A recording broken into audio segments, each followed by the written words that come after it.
freaking freshman of the year, SEC That's freshman crazy. of the year. The most dominating league in all of college gymnastics. That's insane. I'm Maddie. I'm Azhani. It girls. Maddie, Berezowitz, and Azhani, Tealer. Come lit girl.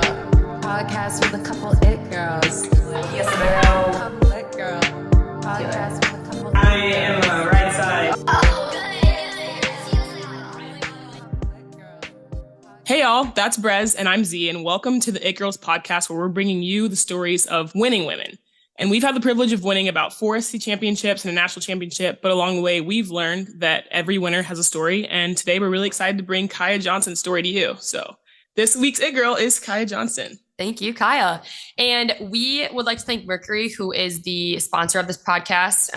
They're our guys and they're helping us make this happen. So they're the best. Kiya, thank you so much. I feel like Z and I have been talking about this episode for weeks now. We're like, we just got to make it happen. So a few days before Christmas is when we're filming this, but we just really want to hear about your story, hear about, the impact you've made both from at home and then at LSU, and just the number of girls you've impacted is obviously probably ginormous. And so first of all, tell us about yourself. Tell us where you're from. Obviously, we know you're from Dallas. Z's like the biggest Dallas fanatic of all time. Geeking over that. So tell us all about yourself, growing up, what it was like, your family, everything. Well, first of all, thank you guys. I've been just as excited about this too. So I'm happy that we're finally doing it. But yes, I'm from Dallas. I grew up in DeSoto, which is like a little south of Dallas. And then I had to move to Coppell, like the complete opposite side of Dallas, north of Dallas, for gymnastics. But I have done gymnastics my entire life. I did some other sports growing up, and then I decided to stick with gym. I feel like that was the one that I was best at, but I played basketball, I played soccer. So I love sports, and like, I want to stay in the sport world, like even after school. But yeah, I grew up in Dallas. I went to Coppell High School. I graduated a year early from high school. Oh. Got to LSU as like a 17-year-old.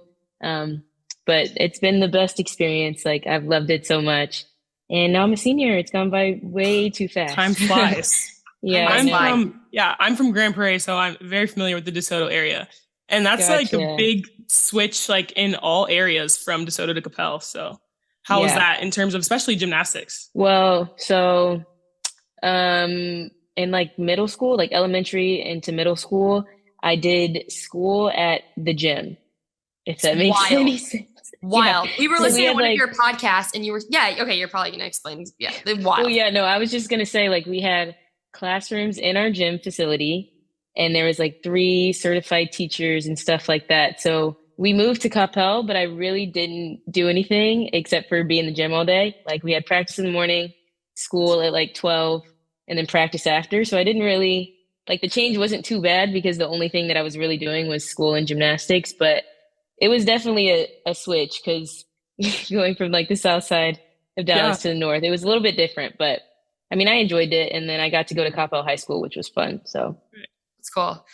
We were also talking about before the podcast, like typically when athletes get to college, it's like a route of awakening in terms of like the schedule and everything else. Is it the opposite for you all? Like, you go from basically training in school, like 12 hours a day to now you only have for 4 hours, which like to a normal person is still so much, but it's just not, it's not the same capacity of high school. Is that kind of how it is for gymnastics athletes? Yeah, I don't want to speak for everybody, but for me personally, we have like, our schedule is a little bit easier, I would say, than it was when we were younger. So it's not too bad, but there's also like a lot of different things that come with college gymnastics that makes it obviously harder than like club gymnastics. Yeah. And as far as I know, there's not high school gymnastics in Dallas. And so that's probably very normal for a lot of girls around here.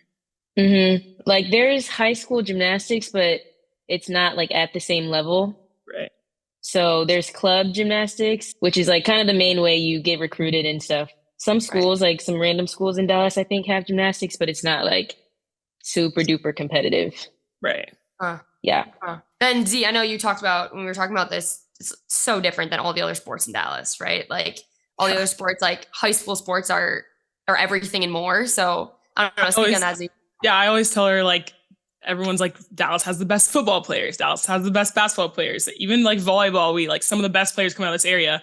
And I'm always like, yeah, we're just different. We just produce different level athletes. And then it's weird because, Right. I mean, you're obviously from Dallas and you're a high level athlete, but you don't hear about gymnastics in high school very often. So it's really cool to have Right. you on here and get to talk to you about that. Thank you. And then I was just going to say, like, I feel like in the gymnastics world, it's kind of the same thing. Yeah. Like the gymnastics world is small, but some of the biggest like club gyms are in Dallas. So That's Texas, great. So Texas Dream, is that where you were at? yeah, and Capel. Who all came out of that, were successful gymnasts? So first of all, the owner and my coach was Kim Zemeskal. Okay. She was like the first, I don't want to get this wrong, but I think she was the first. No pressure. Right. I think she was the first woman to ever win Worlds for the US. Yeah. And then they've had Reagan Smith. She's an Oklahoma gymnast right now. She was my teammate. She's at OU right now. She went to the Olympic trials. Yeah. In 2016, I think. And there's been like a lot of elite gymnasts. There's a good amount of us in college in the SEC, especially. So a lot of good gymnasts coming out of Texas Dreams. Yeah. Cool. I think it's really cool that you just said teammate, because to like the normal people eye, gymnastics is a very like a lone sport. Although like your sport culminates to be like a team thing. Like it's really cool to say teammate. And so how does like encouraging and being a teammate go into gymnastics like that? It's not the same as volleyball for us, where everything we do is correlated to someone else. Right. I think it's a little bit different as you get older and as you get into college. Like as a club gymnast, it is a little bit more individual. Like we train together, but your scores are separate and you're literally competing for yourself. But going into college is where it starts to change and you're competing for a school and like a team. And yeah, you're the only person on the event. So technically you're like doing it alone. Everybody's trying to get the best score for the team. So we encourage each other a lot. It's a little scary being up there in front of all those people. Like we all understand. So we try and encourage each other and just motivate each other. Like whoever's competing, like always have their back, just because, we all want the same thing and we all want to win. So it doesn't matter who's doing it. We just all want to help each other. I think that's like one of the coolest things when we go to gymnastics meets at Kentucky is just like the level of camaraderie is wild. Mm-hmm. Like you guys take no craps for celebrating. It's pretty neat. Yeah. Okay. Question for you. So you tore your Achilles, correct? I did. And you were like 16. Is that right? 17? I was 14. 14. I was a freshman in high school. Yeah. Okay. So talk us through that. Obviously, like my boyfriend just tore his ACL a few weeks ago and like he's down for the count right now. And I just can't imagine doing that at 14. Like that's such a transformative time in your life trying to figure out, I know honestly 14-year-old as a gymnast, like your aspirations are probably even higher too. And so talk us through that. Like what was that, recovery like mentally, physically, all the above? So yeah, I was pretty young. My doctor even said like I was the youngest patient he'd ever had for an Achilles tear like that. So I know it was pretty crazy, but I did it on a floor tumbling pass randomly. I think we had US championships like the week after.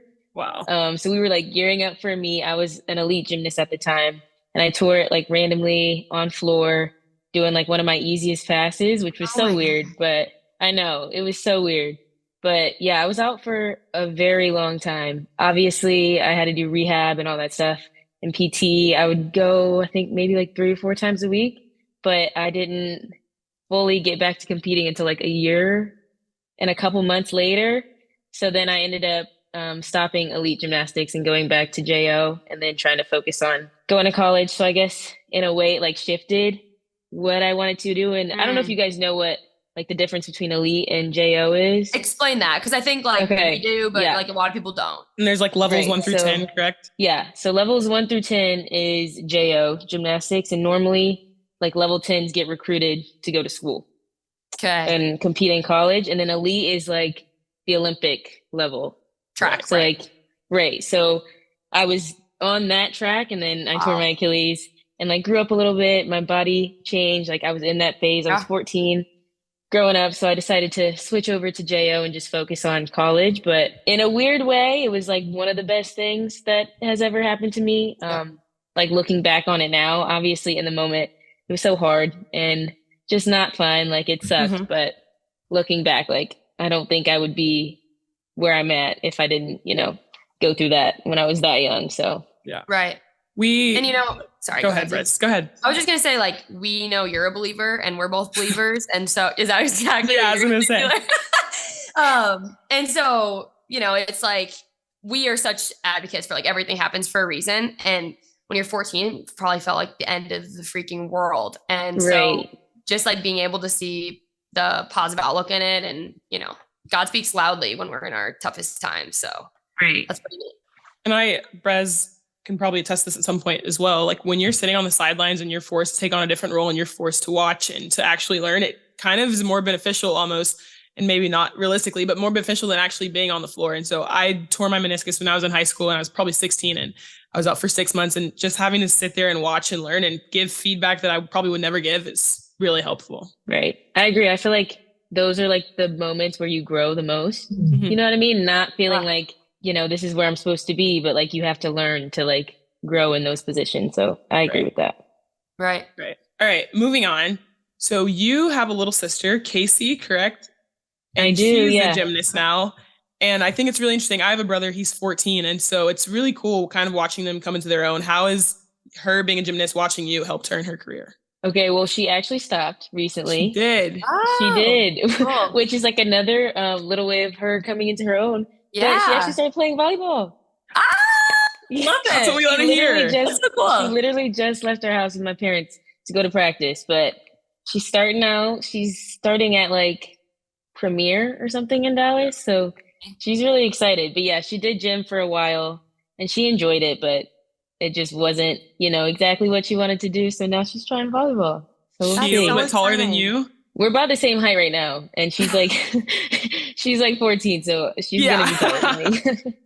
I just, I think like Z and Chance's relationship is so cool. They're obviously like, 7 years apart. And so are you and Casey. And like, I'm the oldest of 4 kids. And my parents like banged us all out. Like we were like all a couple years apart. So it's cool just to see like kind of like the little bit larger age gap, but like how close, I know just how close Z and Chance are. And like, from just like looking at you, like I can see how close you and Casey are. And I don't know, having siblings, I think is like truly like one of the biggest blessings, especially younger siblings who look up to your every move. I think it's like the coolest thing ever.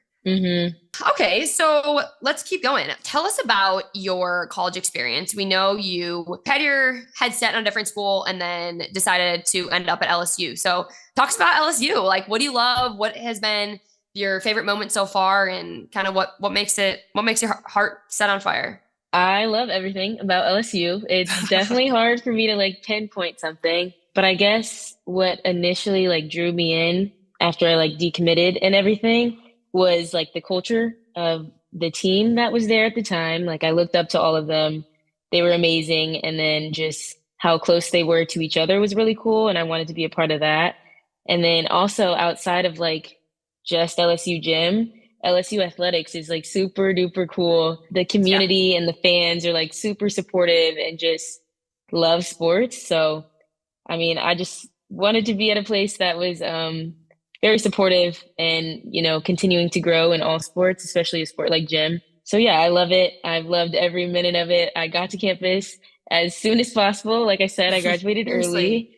I know. Yeah, I graduated early. I got there and I've had a blast. I love competing. I can't like pick a favorite moment, but I guess like, I don't know if you guys feel this way, but away meets for us, like traveling with the team and like rooming with your teammates. For sure. Like, those are like the best memories. And like, I'm so excited that we're about to start that again in a couple weeks. But if I had to pick something, it'd be like away meets. That's such a good answer. That is a great answer. I was at a camp last night. Me and one of our other teams were hosting camp, and one of the girls was like, "What is your favorite moment?" And Rebo, of course, was like, "Well, the national championship." And so I couldn't say the same answer. And I was telling them like some of the best moments that I've had in college have been off the court, like trips that we've taken camping, or we've gone out on a weekend and gone see the art museum or something like that. And so, what are your favorite things about school that's happened so far that have not been associated with gym? I would say the way that we hang out, kind of like I was talking about earlier, the culture, we're all super duper close. And I know not every team has that luxury, but I do like can honestly say that like literally they're like my 19 best friends. Like I literally love them so much, and we do basically everything together. So, I mean, kind of like the small stuff you were saying, like going to watch a movie or going to the mall, like just hanging out like on the weekends or off days. Like those are some fun moments that, I love to do with my teammates. For sure. Yeah. What was it like going to college when you were 17? Like, was that really difficult at the beginning, or was it pretty easy to hop in? It wasn't too bad. I tried, like, I didn't really think about it that much, obviously. I mean, obviously when people like ask you how old you are, or like, I remember when we first got to school, we had to fill out a lot of paperwork and like do like just all the like and you random can't sign it for papers. yourself, right? And I would have to have like my trainer and stuff sign it for me. So that made me feel like, oh, okay, am I supposed to be here right now? Right.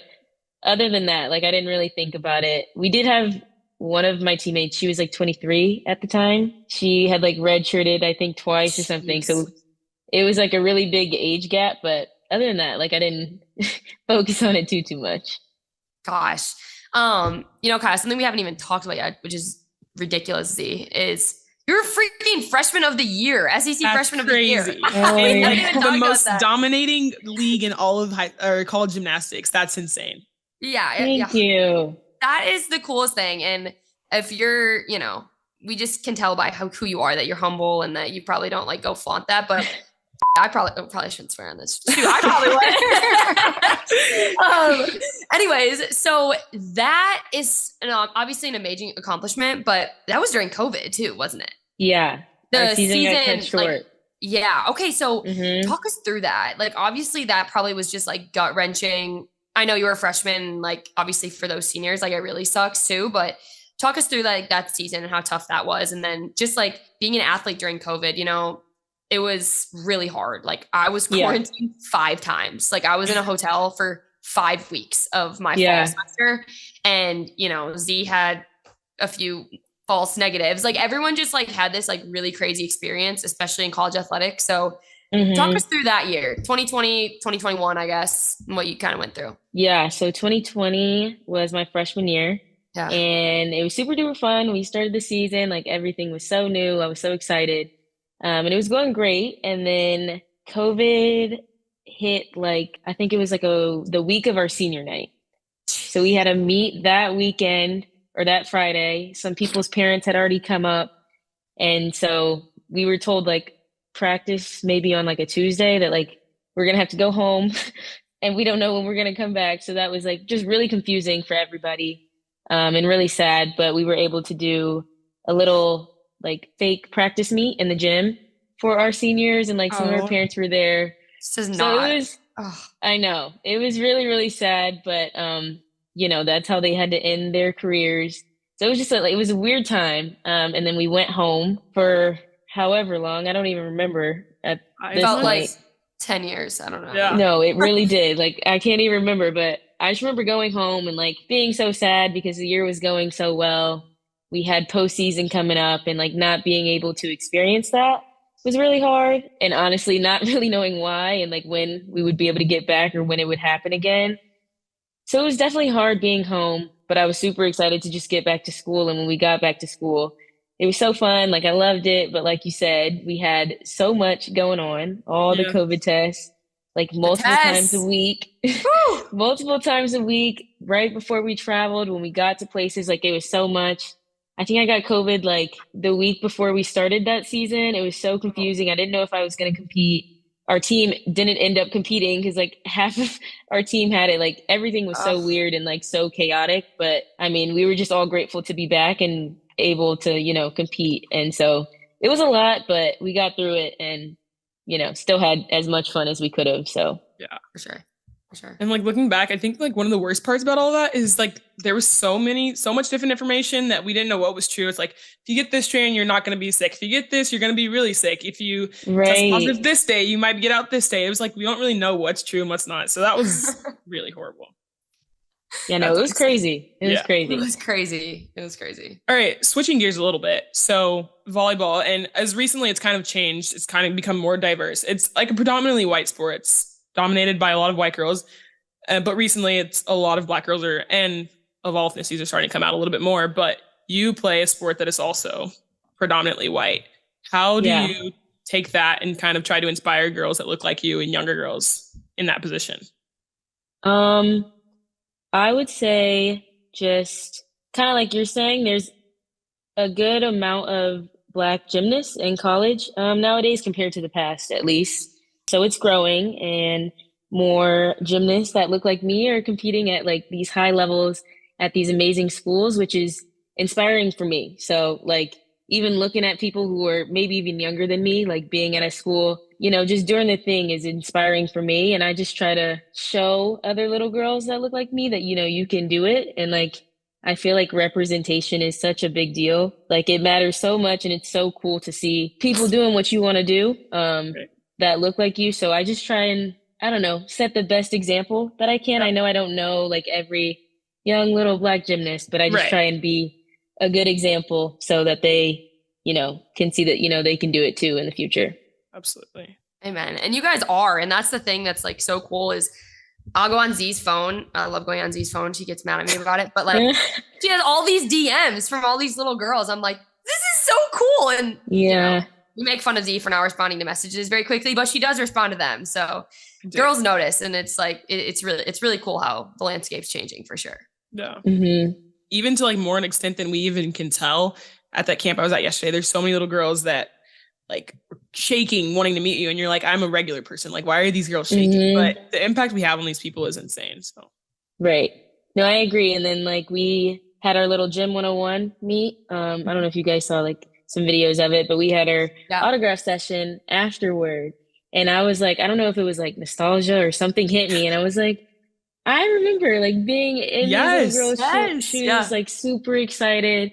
And it just brought me back for a sec. And it like puts things into perspective that like the smallest stuff that we do like influences them. So it's really cool to think about. No, absolutely. And also like social media too, right? I remember following like my whole Instagram feed used to just be like college volleyball players, right? And like we're those people now, like that's wild. And so just obviously we're always like preach about being cognizant of like what's on our social media, but also just like being ourselves too, right? Like we don't need to put on a facade of like who we are or what we do. It's just like those girls are stalking our Instagrams probably pretty often. Right. No doubt. So Kiya, you kind of mentioned it earlier, but so you said you want to stay in sports. So Z can talk about this too, what she wants to do, but talk to us about that. Like what are your dreams? What are your aspirations? So I'm not really set for sure on exactly what I want to do yet, but I think right out of school, I want to try and volunteer coach somewhere. Cool. And see if I like the coaching atmosphere of gymnastics, like being on the other side of the sport, because I love it so much. And I feel like I have like a little bit of knowledge to give. So I want to try that out. I have a quick question for you on that.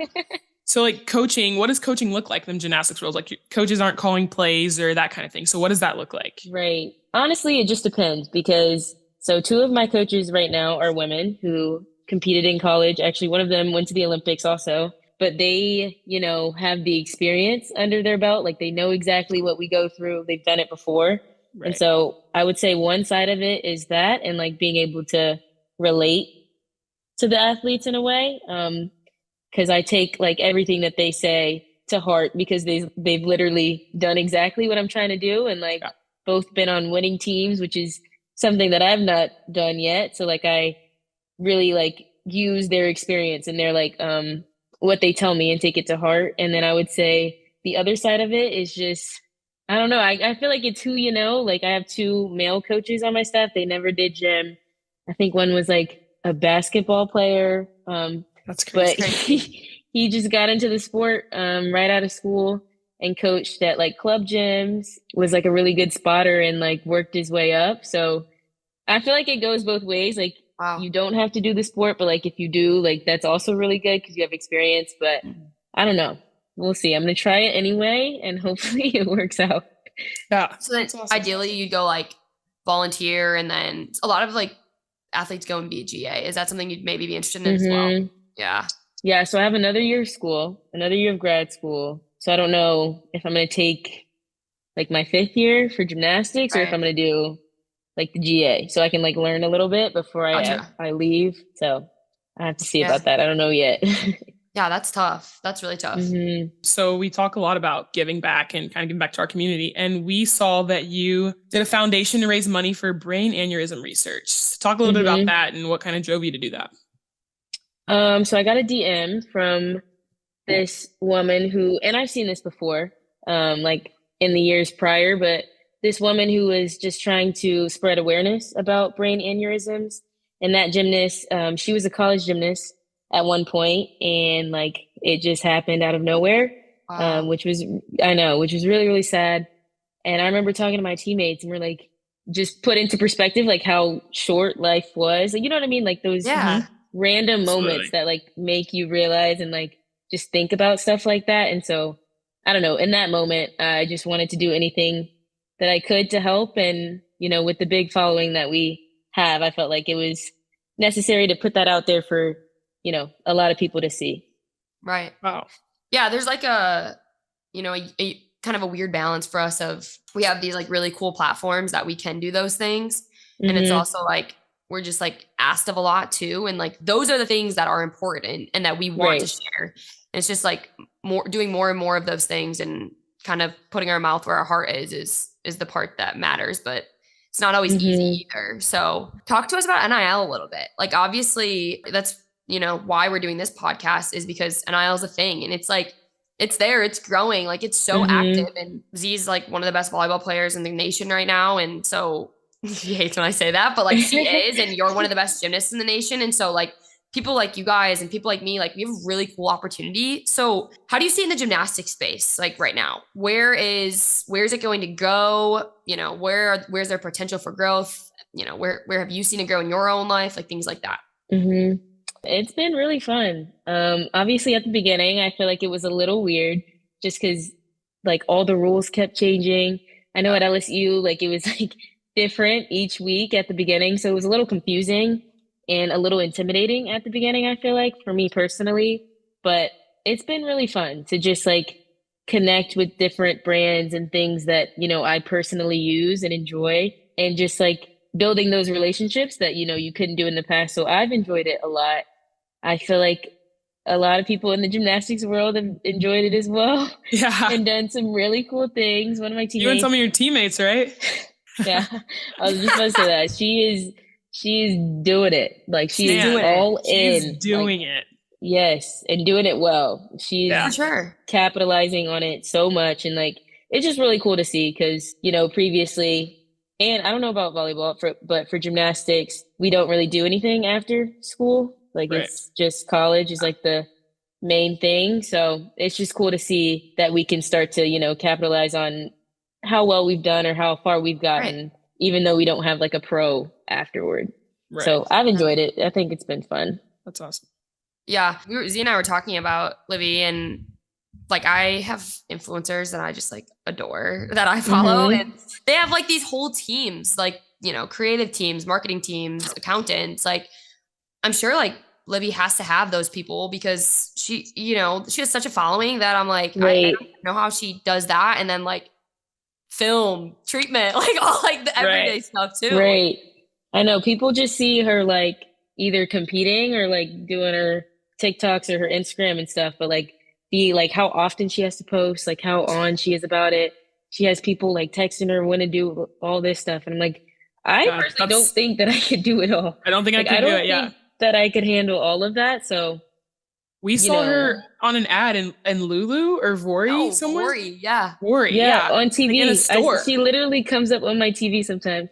I send her a video. I'm like, oh, hey, girl. Hey. It's so cool. At practice, like. Oh, also like so good for LSU gymnastics. Yeah.